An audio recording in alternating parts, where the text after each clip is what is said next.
Uno de los grandes roles de la escuela es poder incentivar la curiosidad, esa chispa, ese deseo de aprender en los chicos desde que son muy chiquitos, de manera que esa llama del deseo, de las ganas de saber más, se mantenga encendida toda la vida. Sobre todo en un mundo donde siempre ha sido así, pero yo creo que hoy más que nunca tenemos que seguir aprendiendo siempre, siempre, porque el mundo va cambiando, porque nosotros vamos cambiando, porque el modo de vincularnos va cambiando, porque los trabajos van cambiando, y en ese abrazar el cambio, la chispa del aprendizaje es lo que nos mantiene siempre actualizados, relevantes, en un viaje, en un gran viaje de ida en la vida. Y creo que ahí la escuela tiene mucho para aportar en encender y mantener esa chispa encendida y que no se apague. No hay aprendizaje sin curiosidad, o por lo menos no hay aprendizaje profundo, no hay aprendizaje que nos quede como gran herramienta para la vida, sino surge de la motivación intrínseca, de las ganas de aprender. Podemos aprender por premios y castigos, pero eso no se sostiene a lo largo del tiempo, por lo menos no en términos de seguir aprendiendo con autonomía. Y yo creo que ahí hay mucho que trabajar desde las escuelas para pensar en cómo darle vida y sentido al contenido que todos tenemos que enseñar, porque está en los diseños curriculares, porque es parte de los saberes comunes que hay que transmitir a las próximas generaciones. Es bueno, desde dónde conectar para que eso que enseño tenga sentido, genere intriga, genere deseo, porque sin eso el aprendizaje profundo y real no se produce.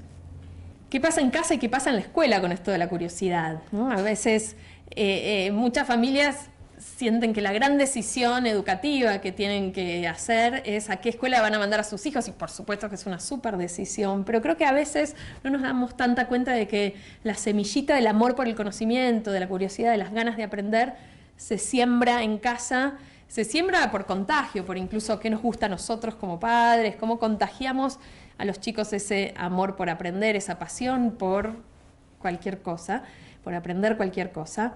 Y en ese sentido la casa y la escuela tienen que ser complementarias. Y a veces cuando la escuela no enciende la chispa del aprendizaje, en casa sí, o viceversa, la cosa no funciona tan bien, y por eso es súper importante trabajar en conjunto, y ahí hay montones de cosas que podemos hacer ya como mamás, como papás, los abuelos. Y una de ellas es aprovechar la gran oportunidad que nos dan las preguntas de los chicos. Los chicos son curiosos, quieren saber cosas, hay cosas que les intrigan, y nosotros con esas preguntas podemos hacer varias cosas. Uno es dar la respuesta directa, si justo la sabemos, en general no la sabemos, pero podemos darla si justo nos toca que sí. O podemos también aprovechar para investigar con ellos. Somos una generación que tiene la biblioteca del mundo, que es internet al alcance de un clic, y entonces ver cómo tirar ese piolín de lo que les intriga para hacerlo más profundo. Creo que ahí hay una enorme oportunidad, desde buscar videos, desde buscar información, desde salir al mundo, a museos, a leer más, a ver cómo seguir investigando esto ahí afuera. Hace poquito una mamá me contaba una historia que me encantó, que es que la hija le había preguntado, bueno, ¿quiénes aprenden mejor, más fácil, los chicos o los grandes? Y dijeron, bueno, a ver, vamos a ver.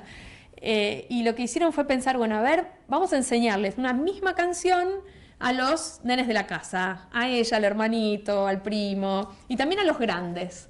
Y después, bueno, ¿cómo nos vamos a dar cuenta de quién lo aprende mejor? Bueno, vamos a ver cuántas veces la tienen que cantar hasta aprendérselas. Y eso fue un proyecto familiar que después terminan siendo momentos, esos memorables tesoros que todos guardamos, y que generan en los chicos y en las chicas esas ganas de ser protagonistas, que ya las tienen, pero es seguir encendiéndolas. ¿Por qué criar hijos curiosos? Porque nuestros hijos van a vivir, ya están viviendo en un mundo donde el aprendizaje, las ganas de saber más y de respondernos preguntas y hacernos preguntas propias va a ser clave. Una de las pocas, yo te diría, certezas que tenemos de las grandes llaves para el éxito profesional y personal, como sea, que lo vayamos a definir, para tener un proyecto de vida. Y sin ese motor interno que da la chispa de la curiosidad, ese motor es lo que lo hace posible, creo yo, ¿no? Es la gran plataforma de despegue que les queremos dar para la vida. Se habla un montón de la relación de las emociones con el aprendizaje, y está muy demostrado que sin emoción, sin algo que nos importe, es difícil que aprendamos.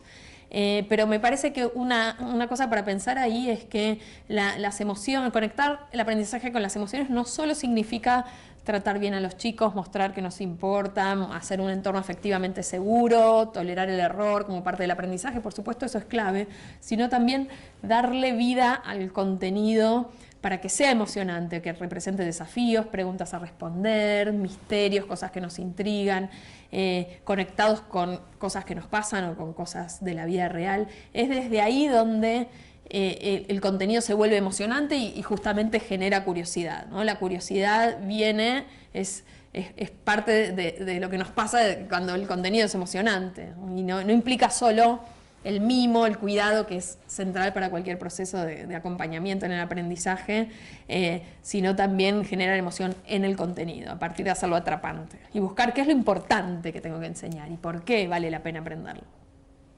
¿Qué me llevé yo del paso por la escuela?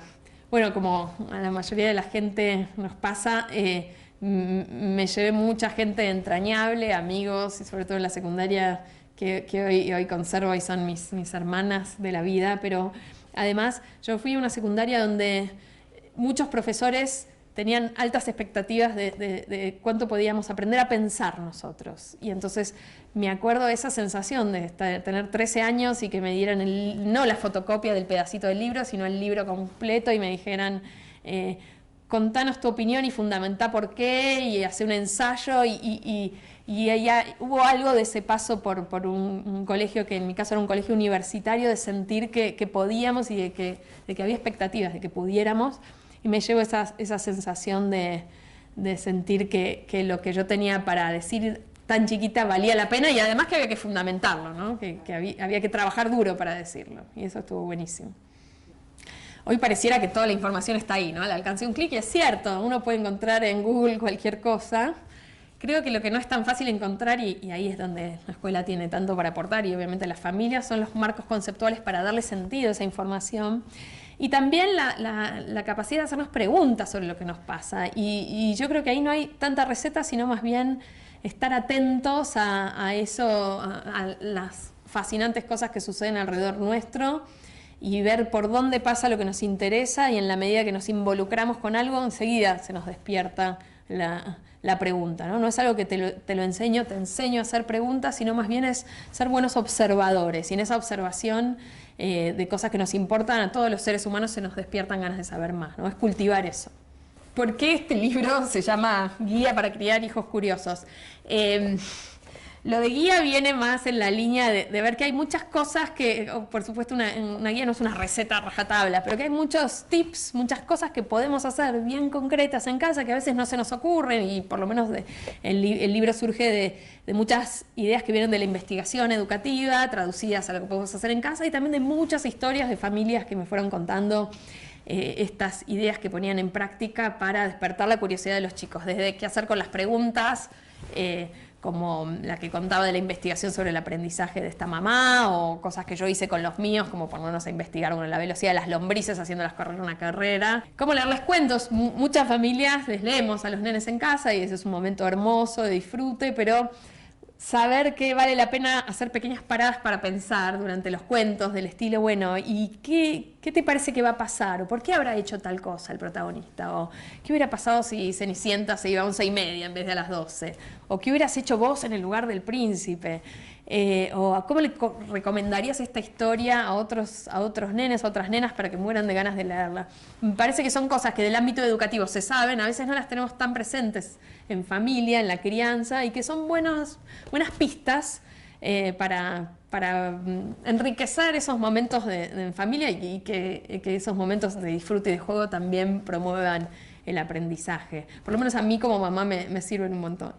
El libro está lleno de esos ejemplos porque vienen de cosas que hicimos en casa con mis hijos o me contaron. Me parece que está bueno saber que esas cosas que podemos hacer como para tirar del hilo del aprendizaje no son por obligación, porque bueno, debemos dedicar más tiempo a nuestros hijos, sino es pensar desde qué nos divierte a nosotros hacer también como adultos. A ellos, y en esa conjunción pasan cosas. No sé, te cuento un ejemplo de casa que fue divertido. Estábamos con mis hijos cocinando torta de banana, y mis hijos siempre quieren cocinar conmigo para comerse la torta cruda, que es lo que yo hacía de chiquita y es mucho más rica que la torta cocida. Y entonces, en eso de cocinar y decir, bueno, qué rica que es la torta cruda, uno dice, claro, es súper rica. ¿Por qué no vendemos torta cruda? Que es más rica que el dulce de leche, los chicos la van a querer comprar. Entonces, fue como una oportunidad para decir, bueno, a ver, y si quisiéramos vender torta cruda, bueno, ¿dónde la ponemos? Bueno, hay que armar un frasco. Y entonces el frasco tiene que tener una etiqueta. ¿Cómo son las etiquetas de los frascos? ¿Qué tienen? Entonces sacamos todos los frascos que teníamos en casa y fuimos a ver, bueno, todos tenían la cantidad, del nombre, un dibujo atractivo para que la gente lo quiera agarrar. Fue como una especie de lección de introducción al marketing, que está bueno porque es un tema del que yo no sé nada. De muchos otros a veces sé más, tipo el de las lombrices. Justo soy bióloga y la sabía, pero estuvo bueno ver de algo de lo que desconozco totalmente, a ver cómo nos la podemos ingeniar. Bueno, entonces hicimos nuestra etiqueta, salimos y dijimos, bueno, a ver cómo hacemos para que la gente se entere. Bueno, habrá que hacer una propaganda, un afiche. Fuimos a dar la vuelta a la manzana, a ver los afiches que había pegados y a decir, bueno, a ver los afiches cómo son. Y entonces desde eso armamos nuestro propio afiche y hicimos nuestro emprendimiento pronto en los supermercados de torta cruda. Pero creo que es eso, ¿no? O los nenes venían con ganas de saber más sobre San Martín y Belgrano, que habían aprendido así de manera como muy fragmentada y clásica en la escuela, en el jardín en ese momento. Y dijimos, bueno, a ver, fuimos al Museo Histórico y vimos que la cama de San Martín no era grandota, era chiquita, y San Martín supuestamente era alto en la época. Entonces, ¿por qué será que San Martín dormía en esta cama chiquita? Bueno, tal vez en esa época ser alto era lo que para ahora es ser bajo, y porque comían distintas cosas, la nutrición era distinta, y ver, es como de lo que sea una excusa para pasarla bien y aprender, y me parece que eso es como sembrar. ¿Qué despierta hoy mi curiosidad? Un montón de cosas. Yo creo que vivo con las antenas bastante encendidas, así el radar de qué cosas van pasando. Me sigue despertando mucho la curiosidad, cómo la gente aprende, cómo los docentes aprendemos. Y por suerte digo, porque eso es lo que investigo, y si uno cuando investiga no tiene como esa curiosidad encendida, es imposible investigar. Y también un montón de cosas que están pasando a nivel social, cambios, que me da como intriga ver qué va a pasar con eso, me intriga ver cómo va a llegar la inteligencia artificial a distintas industrias e incluso a la educación, y me intriga mucho saber qué va a pasar con eso. O sea, en general voy leyendo, así tratando de seguir mi propia curiosidad y conectándolo con lo que vengo haciendo.